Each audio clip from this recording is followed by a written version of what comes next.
یہ قربانی حضرت ابراہیم کا طریقہ ہے. حضور نے اگرچہ نبی پاک کی اپنی سنت تھی، یہ بھی کہہ سکتے تھے سنتی و سنت ابیکم ابراہیم، میری سنت ہے اور تمہارے باپ ابراہیم کی سنت ہے. یہ نہیں فرمایا. جب صحابہ نے کہا قربانی کیا ہے، فرمایا سنت ابیکم ابراہیم، یہ تمہارے باپ ابراہیم کی سنت ہے. ہر صاحب نصاب پر قربانی واجب ہے. جو زکوٰۃ کا نصاب رکھتا ہو اس پر قربانی واجب ہے، یعنی ضروریات سے زیادہ اتنے پیسے، جتنے پیسوں سے زکوٰۃ فرض ہوتی ہے اتنے پیسے جس آدمی کے پاس قربانی سے پہلے آ جائیں اس آدمی پر قربانی کرنا واجب ہے.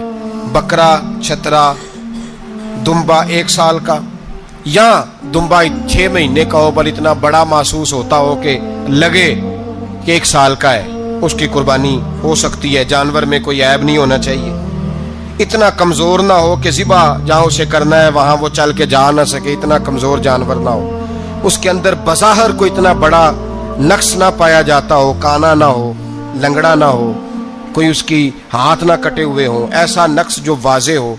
بکرا 1 سال کا، گائیں اور بھینس یہ 2 سال کی، اونٹ 5 سال کا. اب اس میں یہ ہے کہ ہمارے بہت سارے دوست، چونکہ ہم دیہاتی لوگ ہیں تو پوچھتے ہیں کہ دوندا نہیں ہے تو چوگا نہیں ہے، تو یہ ہماری پنجابی کی اصطلاحات ہیں. پنجابی کی شریعت اسلامیہ نے سال بتائے ہیں، یہ تو ہم نے اپنی آسانی کے لیے یا دیہاتوں میں جو ماحول تھا اس طرح کا جانور لیں، خوبصورت جانور لیں. جو نصاب ہے وہ بھی میں نے آپ کو بتایا، لیکن ایک اور پہلو بھی ہے. نبی پاک صلی اللہ علیہ وسلم پہ زکوٰۃ کبھی فرض نہیں ہوئی، کبھی حضور پہ زکوٰۃ فرض نہیں ہوئی. نبی پاک صلی اللہ علیہ وسلم کے پاس اتنا سرمایہ کبھی اکٹھا ہوا ہی نہیں کہ زکوٰۃ فرض ہو. لیکن نبی پاک کے صحابہ فرماتے ہیں کہ مدینے کے 10 سالوں میں اللہ کے رسول نے ہر سال قربانی فرمائی ہے، ہر سال قربانی دی. اور جس سال حضور حج کرنے گئے اس سال اللہ کے نبی نے 63 اونٹ ذبح فرمائے. اور حضور صلی اللہ علیہ وسلم جب اونٹ ذبح کرنے لگتے نا تو صحابہ کہتے ہیں اونٹ خود دوڑ کے حضور کے سامنے آ کے لیٹ جاتا اور نبی پاک اسے ذبح کرتے اور فرماتے ہیں ایک دوسرے کو دھکے دیتے اونٹ کے، پہلے میں نے جانا ہے ذبح ہونے کے لیے، پہلے میں نے. انہیں پتا تھا کہ جو مصطفیٰ کے ہاتھوں ذبح ہوگا وہ تو دائمی زندگی پا جائے گا، یہاں بھی وہاں بھی زندہ. 63 اونٹ ذبح کیے. ایک اونٹ میں کتنی قربانیاں ہوتی ہیں؟ 7. اب 63 کو 7 سے ضرب دو گے تو کتنی بنے گی؟ اور پھر نبی پاک صلی اللہ علیہ وسلم نے 10 سال مدینہ منورہ میں قربانی دی، ہر سال. اب وہ 63 اونٹ، ایک اونٹ میں 7 قربانیاں، ہر سال یہاں قربانی. اور مولا علی شیر خدا فرماتے ہیں نبی پاک 2 قربانیاں دیتے. میں نے کہا حضور 2 جانور ذبح کر رہے ہیں آپ، تو حضور نے فرمایا ایک میری طرف سے، ایک میری امت کی طرف سے، غریبوں کی طرف سے. اور حضرت علی کو حضور نے وصیت فرمائی تو 2 دیا کرے گا. یا رسول اللہ صلی اللہ علیہ وسلم میں غلام ہوں، خادم ہوں. حضور نے فرمایا علی ایک تو نے اپنی دینی ہے، ایک میری طرف سے دینی ہے. 2 قربانیاں. مولا علی نے بھی ساری زندگی 2 قربانیاں دی. حضرت علی بھی مال کے نصاب نہیں تھے، اپنا مکان ہی نہیں تھا، کوئی کاروبار نہیں تھا، کئی دن فاقے رہتے تھے، پر قربانیاں کتنی دیتے تھے؟ 2. ہمارے پاس ویسے اگر سسرال میں، میکے میں، کزنوں میں کچھ شادی ہو جائے تو 50-60 ہزار کا خرچہ برابر ہے، وہ پکا ہے. اور قربانی کی باری غریب ہو گئے، سارے غریب ہو گئے، کہتے نہیں یہاں مشکل ہے. او خدا کے بندے، اللہ کے ساتھ تجارت کر، اس کے رستے میں 1 دے گا، رب تجھے 70 گنا اضافہ کے ساتھ عطا فرمائے گا. قربانی مال کے نصاب پہ ہے. کوشش کیا کریں کہ اللہ کے رستے میں جب دینا ہو پھر لیت اللہ سے بچیں، خوبصورت جانور لائیں. جن کو اللہ نے توفیق دی ہے ان کے لیے نصیحت ہے، جن کو اللہ نے توفیق دی. میں نے اپنے حضرت صاحب کو دیکھا ہے، وہ کہتے تھے کئی جانور اللہ نے بڑا نوازا ہے. کہتے ایک میرا ہے، ایک میرے ماں کا، ایک میرے باپ کا ہے، ایک میرے فلاں استاد صاحب کا، ایک میرے پیر صاحب کا ہے. یہ جانور غوث اعظم جیلانی کا نام کا دے رہا ہوں. اور پھر ایک بڑا خوبصورت جانور بندہ ہوتا اور حضرت خود ان کو چارہ ڈال رہے ہوتے. تو حضور یہ کیا ہے؟ فرمانے لگے یہ میں رسول اللہ کے نام پہ قربان کروں گا، یہ نبی پاک کے نام پر قربان کیا جائے گا. جن کو اللہ نے حیثیت دی ہے وہ کوشش کریں اپنے محبوب کی طرف سے بھی قربانی کریں، نبی پاک کے نام کی قربانی دے. خوبصورت سا جانور پیارا، پھر اس کی خدمت ہو، پھر اس کی قربانی دی جائے اور نبی پاک کے نام پر قربانی دی جائے. حضور نے خود وصیت فرمائی حضرت ابو بکر صدیق کو، قربانی بڑا حسین عمل ہے. اور میرے نبی پاک صلی اللہ علیہ وسلم نے ناراضگی بھی فرمائی ذرا خوگر حمد سے تھوڑا سا گلا بھی سن لے. میرے حبیب نے فرمایا جو طاقت کے باوجود قربانی نہ کرے وہ ہماری عیدگاہ میں عید کی نماز پڑھنے نہ آئے, وہ نہ آئے. اور یا رسول اللہ جو کرے گا, فرمایا قربانی کے جانور کا خون کا قطرہ بعد میں زمین پہ گرے گا, اللہ اس کے سارے گناہ پہلے معاف فرما دے گا, اللہ اس کے سارے گناہوں کو بخشے گا.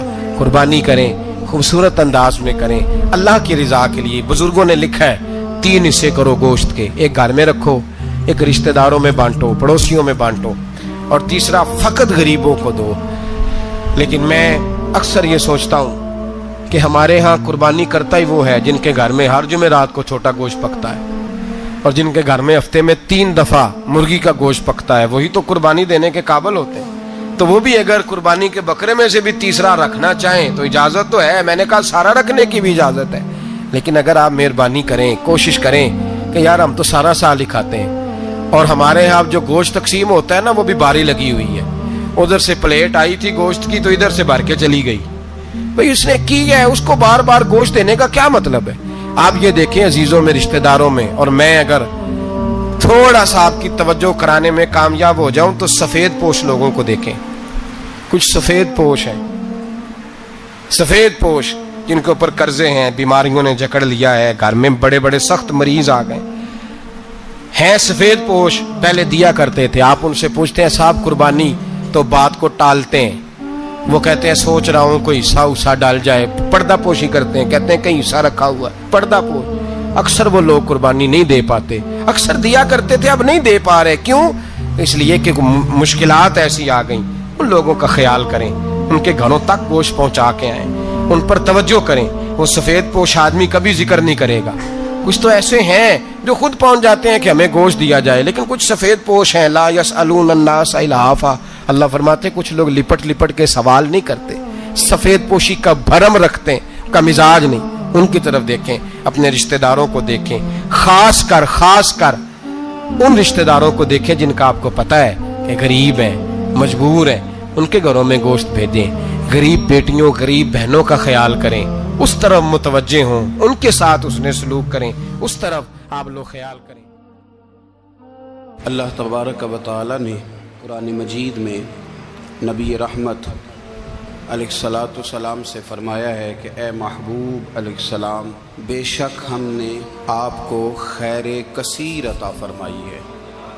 انا اعطیناک الکوثر, محبوب ہم نے آپ کو خیر کثیر دے دی. اب آپ اس کے جواب میں یہ کریں کہ فصلی لربک, اپنے رب کے لیے نماز پڑھیں, وانحر, اور قربانی کریں.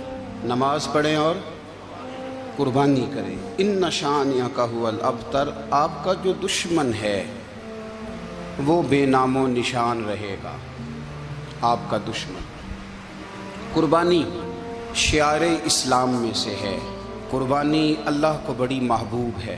نبی رحمت علیہ السلام نے فرمایا 10 ذی الحج کو جو عمل اللہ کو سب سے زیادہ پسند ہے. ظاہر ہے 10 ذی الحج کو لوگ نماز بھی پڑھتے ہیں عید کی, اور فجر کی نماز بھی پڑھتے ہیں, ذکر بھی کرتے ہیں, عبادت بھی کرتے ہیں, بہت سارے کام کرتے ہیں.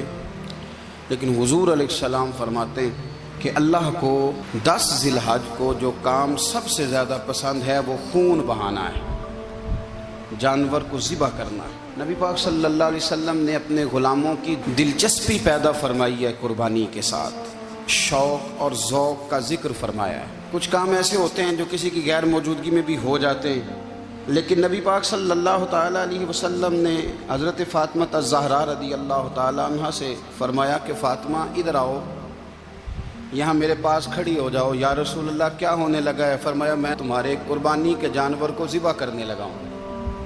قریب کھڑا کر کے حضرت فاطمہ کو حضور نے ذبح فرمایا. میں اکثر یہ بات آپ احباب سے عرض کرتا رہتا ہوں کہ نبی کریم علیہ السلام کے کاشانہ نور پہ 2 3 مہینے تک کھانا نہیں پکتا تھا, لیکن قربانیاں اللہ کے رسول ہر سال 2 دیا کرتے تھے. کھانا 2 مہینے نہیں پکا اور قربانیاں 2, اور 2 قربانیاں دے کے حضور فرماتے ایک میری طرف سے ہے, ایک میری امت کی طرف سے ہے. مولا کائنات شیر خدا حضرت علی المرتضیٰ رضی اللہ تعالیٰ عنہ, گھر میں فقر رہتا تھا,